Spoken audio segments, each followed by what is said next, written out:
Yes, education is the most powerful weapon which you can use to change the world. Yes. What was this lesson about? This lesson is about location relief, isn't it? So far we have seen about the Himalayas and the division of the Himalayas, and then we saw the northern plain. Okay, now we are going to see the division of northern plains. What are all the divisions of the northern plains?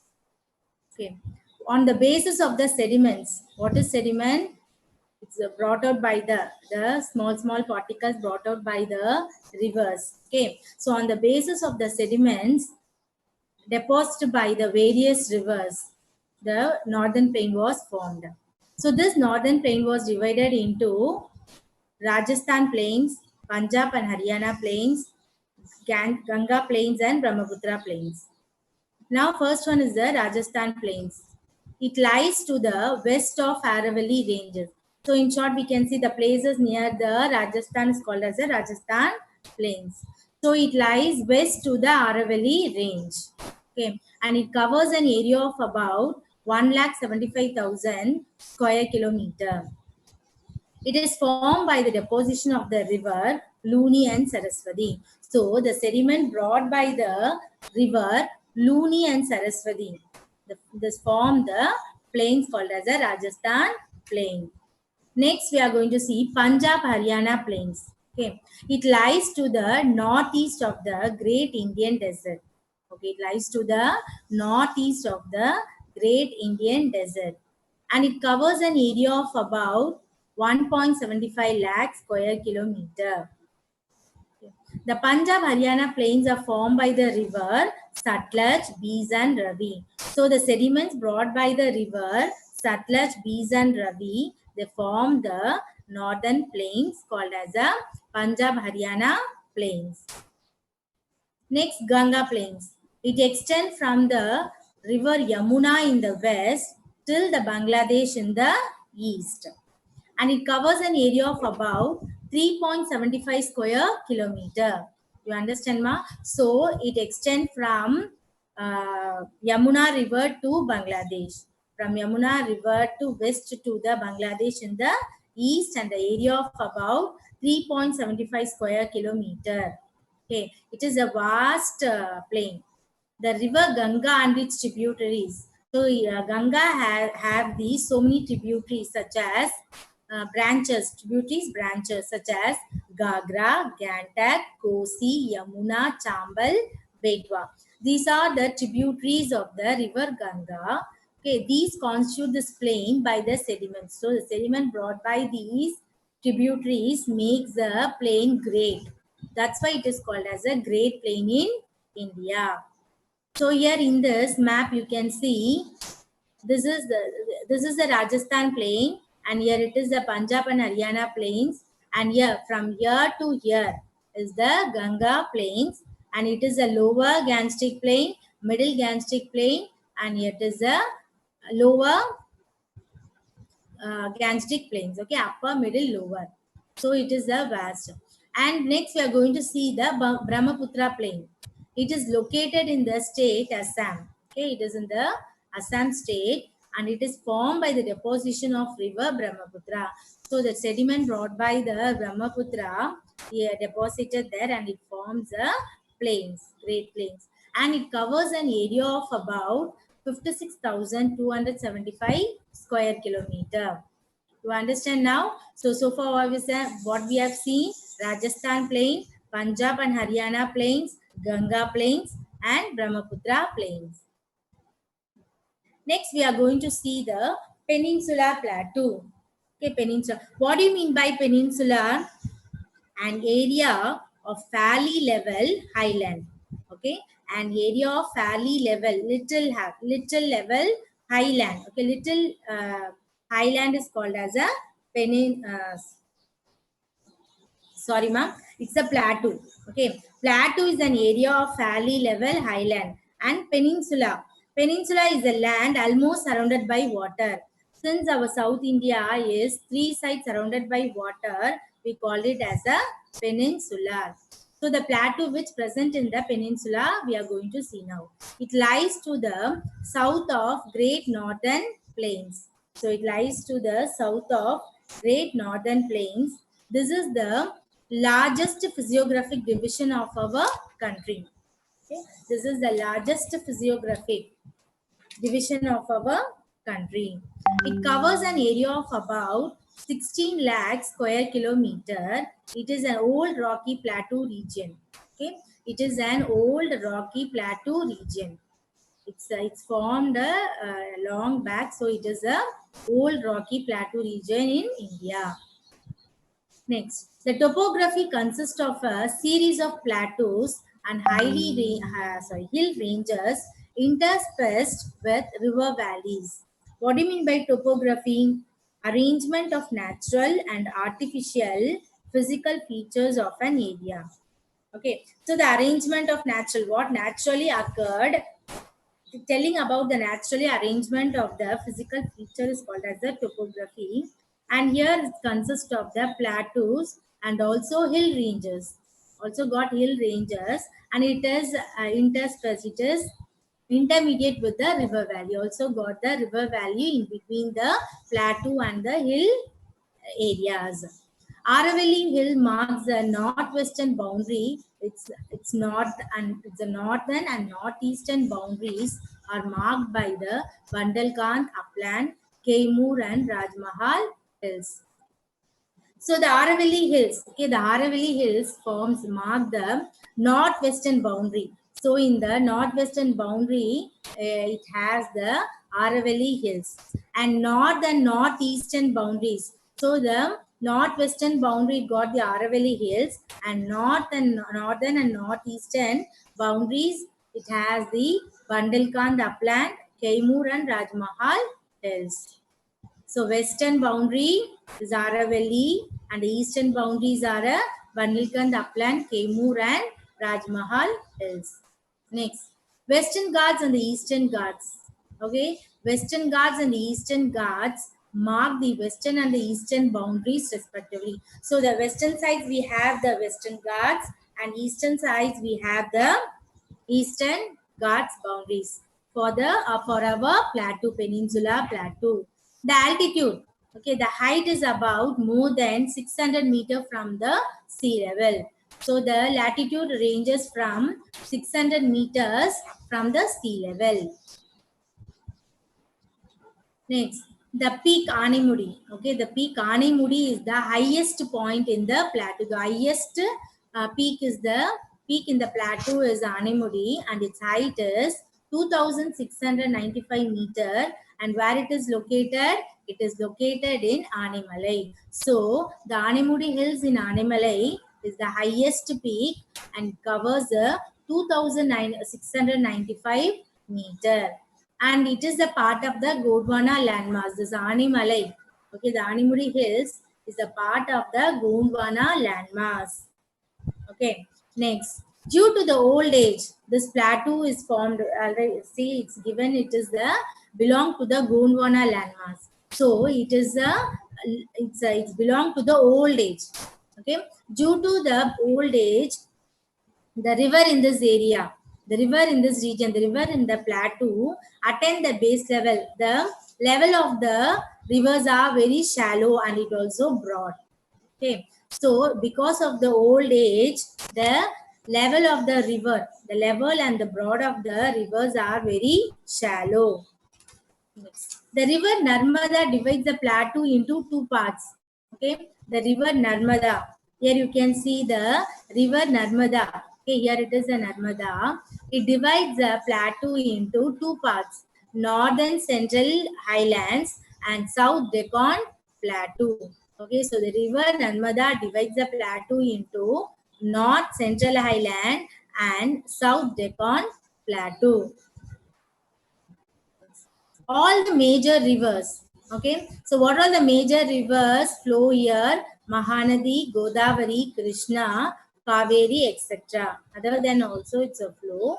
The main rivers are Mahanadi, Godavari, Krishna, Kaveri, and it flows through that and falls into the Bay of Bengal. So everything it flows to and fall into the Bay of Bengal. This is due to the presence of the Rift Valley, because why it is go and flow into the West Bengal. Yes, Narmada and Tapi, see, all of the major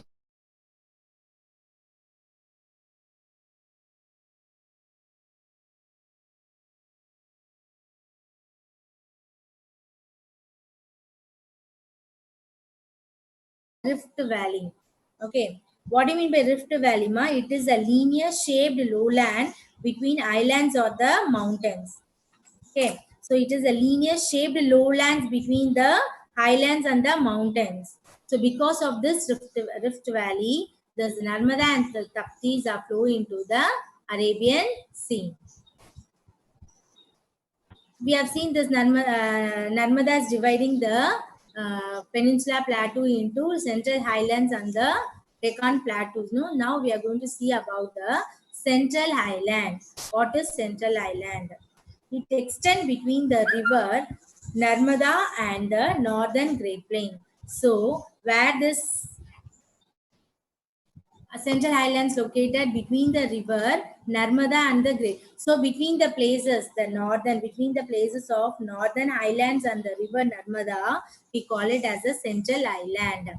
These hills extended from Gujarat to Delhi in the northwesterly directions. So the hills covered from Gujarat to Delhi. So the places that the hills from Gujarat to Delhi come under the Central Highlands. Okay, and it goes towards a northwesterly direction for a distance of about 700 kilometer.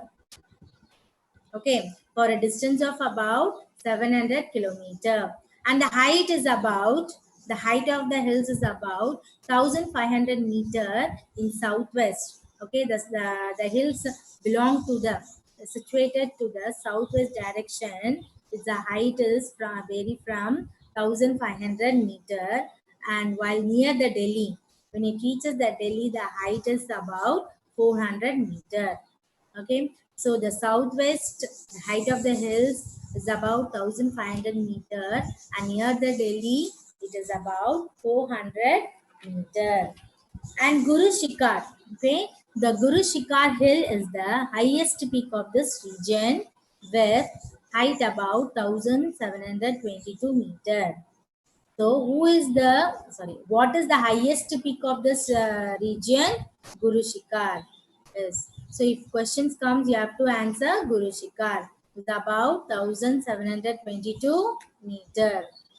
So, the Central Highlands, it extends from Narmada to Northern Great Plains, and the hills extend from Gujarat to Delhi, and the height, the Guru Shikar is the highest peak of this region of about 1722 meter.